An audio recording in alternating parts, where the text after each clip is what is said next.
Hey y'all. So, some of y'all are really great at proportions and percents, and some of you not, and that's okay. So we're going to talk about it a little bit.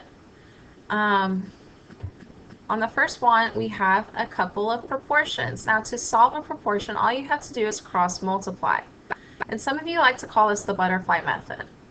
All you're doing is multiplying the thing that you have in each wing set. So in my first wing, I have 5 multiplied by 3n minus 4. So I have 5 being multiplied by 3n minus 24. Now that's the thing to get. 3n minus 24 is one whole thing, so I have to put it in parentheses to group it. On the other side of my wing, I have 8 being multiplied by 2n. Now to solve this, I need to get n alone. The first thing I'll need to do is distribute. So I have 5 times 3n, which gives me 15n, minus 5 times 24, which gives 120. On the other side, I have 8 times 2n, which is 16n. Now I'm going to draw my line and try to get n alone. Which that means I need to get n on one side of the equal sign. Well, I have an n over here, so I'm going to get rid of that 15n by subtracting it. And if I do it on one side, I must do it on the other side. So they go away. Now I have negative 120 left over. 16n minus 15n leaves me with 1n. And that's what I wanted. I wanted an n all alone. So n equals negative 120. We're going to use a similar method on number 2. We're going to use the butterfly method or cross multiplication, where you simply multiply the things in each of the butterfly's wings. So on one wing set, I have 2 being multiplied by x. And on my other side, I have 3 being multiplied by x plus 4. Again, my goal is to get x all alone. I have 2 times x, which gives me 2x. And over here, my first step to get x alone is first to get rid of those parentheses. So I must distribute. 3 times x gives me 3x, plus 3 times 4 gives me 12. Now, x is obviously not alone, and there's a few ways to do this. You could do baby to mama, but in this case, I'm going to eliminate this x so that I can have my x's on one side only. To get rid of these 3x's, I must subtract 3x on both sides. 2x minus 3x leaves me with a negative 1x equal to 12. X is still not alone. It has a negative 1, so I'm going to divide both sides by negative 1. And x equals negative 12.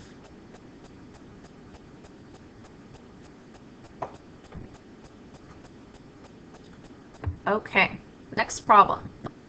The ratio of girls to boys in track is 5 to 4. If there are 54 students in track, how many are boys? Be careful, how many are girls? All right, so we have this ratio 5 to 4. And they tell us the ratio is of boys to girls. So this goes in the same order. The boys were stated first, so they go with the first number. The girls were stated second, so they go with the second number. They tell us there are 54 students in track. This is a total. And now they ask how many are boys. Since I have one ratio, I'm going to set up a proportion. I have 54 as my total.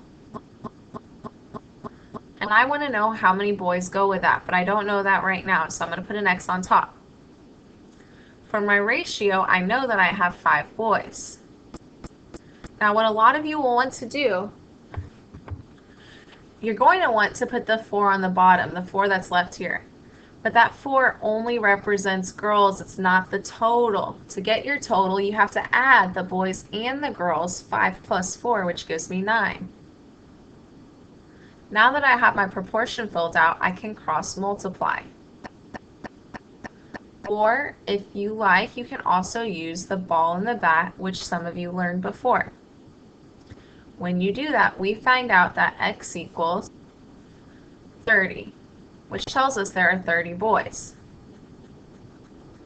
Now, if there are 54 total kids, and I take away the 30 boys, That leaves me with 24 girls.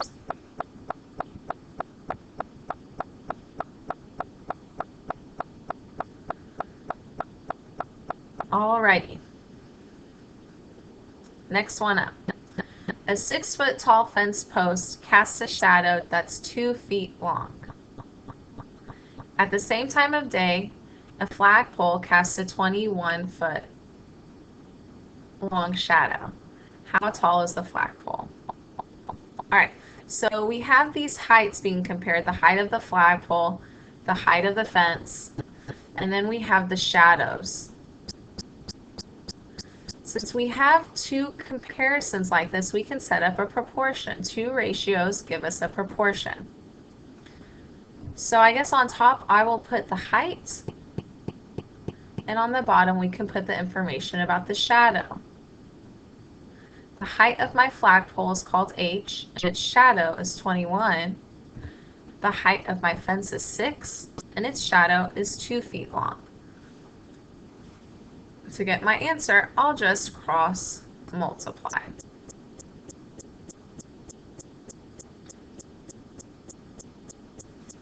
Once I do that, I find out that my answer is 63, which tells me that flagpole is 63 feet tall. Wow, that's a very tall flagpole. Okay, number 5. 40% of what number is 14? This is where I'm going to refer to this is over of equals percent over 100 trick. We have a percentage, so we can fill that part in easily with that 40. Now we need to find what goes with is and what goes with of. Well, I see that of is next to this what number question, and is with 14. So my fraction in the is spot, I'm going to put in 14. And in that of section, well, I don't know the number, so I need to put an x in. To find x, I need to cross multiply. Once I do that, I find out that x equals 35. Number 6 says, if 90% of G is 27, what is 18% of G? This is a two-part question. If 90% of G is 27, what is 18% of G? In order to answer this one, we need to know what G is. So we need to use this first part to find a G. Again, let's use that is over of equals percent over 100 trick. I have my percentage, it's 90, so I fill that part in. And now I'm going to group the rest. Of is next to the G, and is next to your 27. So we can fill that in our sections. 27 on the top, G on the bottom. To find G, we need to cross multiply. And we find that G equals 30. We haven't answered the question yet, though. The question is asking, what is 18% of G? Again, let's use our is over of equals percent over 100. The problem gives us our percent again, so we fill that in our percent section. And then let's group our is and our of. Of, again, is located next to my G, so I can fill that into my G part. But wait, I know what G is. G is 30. So I want to be even more specific, and I want to put that 30 in. And what is located next to the is, I don't know what it is, so that's an x, and there's an x. Now to find that x, I need to cross multiply. When I do that, I find out that x equals 5.4. Great. Go ahead and turn over your page now. Now Now we have some more real-world problems with this. A car salesman earns 3.5% commission on every car he sells. If he received $875 for the last car he sold, what was the selling price of the car? I like to make proportions for these problems, but please feel free to make a percent bar if you prefer. It's the same process. Anytime you have something with a percent involved, you can automatically put 100 in your percent, in your proportion. And I can fill in that 3.5 on my percent side. Now this tells me this is my commission on top. So anything I put on the top needs to represent the commission. And it tells me this car salesman gets $875 for the last car he sold. If he is getting this money, if he's earning it off of sales, this means it's a commission. So that means I can fill that in on the top with my commission. This 100% on the bottom represents my total selling price. Let's look and see if they give it to us. They ask, what was the selling price of the car? I don't know what it is, so I call it X. To find X, I need to cross multiply again. When I do that, I find out that X equals 25,000. So the selling price of that car was $25,000. Pretty good price.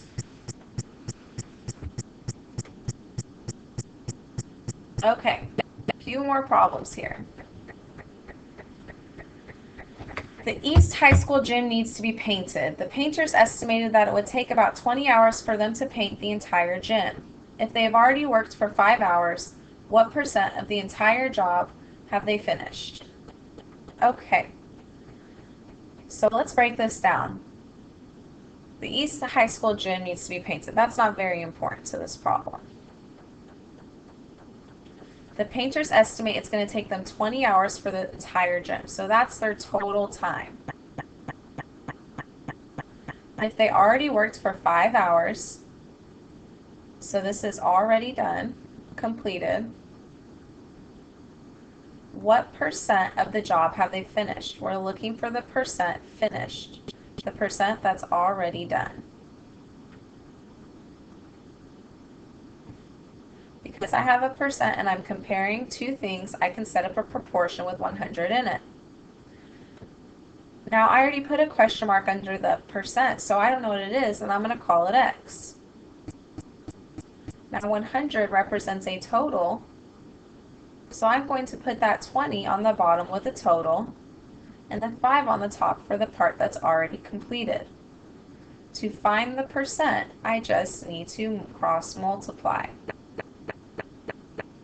When I cross multiply, I find out that X equals 25, which tells me they have already completed 25% of their job.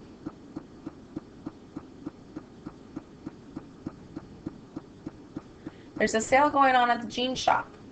A pair of jeans that had been priced at $45 is now on sale for $30. By what percent did the price decrease? Okay, so the old price is 45, the new price is 30. And they're asking us about a percent. Again, you can set up a proportion with 100 in it. I don't know about the percent on the top though. Now at this time, when you have old and new prices that both represent totals, you always put the old one or the original on the bottom and the new one on the top. To find my X, I need to cross multiply. When I do that, I find out that X equals 66.67. Now they want to know by what percent did it decrease. So they're really asking for the change. So I'm going to take 100 and subtract 66.67 to find out what that changed by. which gives me 33.33. So the percent decrease is 33.33%.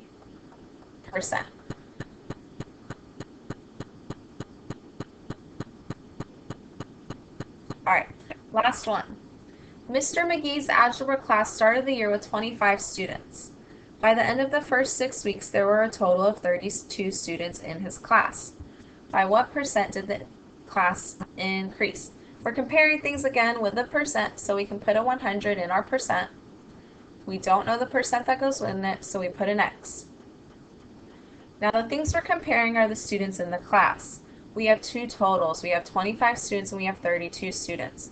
They are both a total. In this case, when you have two totals, you put the old one on the bottom and the new one on the top. The old one, the starting, the original here, is 25, and the new one is 32. To find my X, again, I'm going to cross multiply, and I find out that X equals 128. But they want to know by what percent did it increase, so they're really looking for the change. So I must subtract, and when I do that, I find out that it increased or changed by 28%.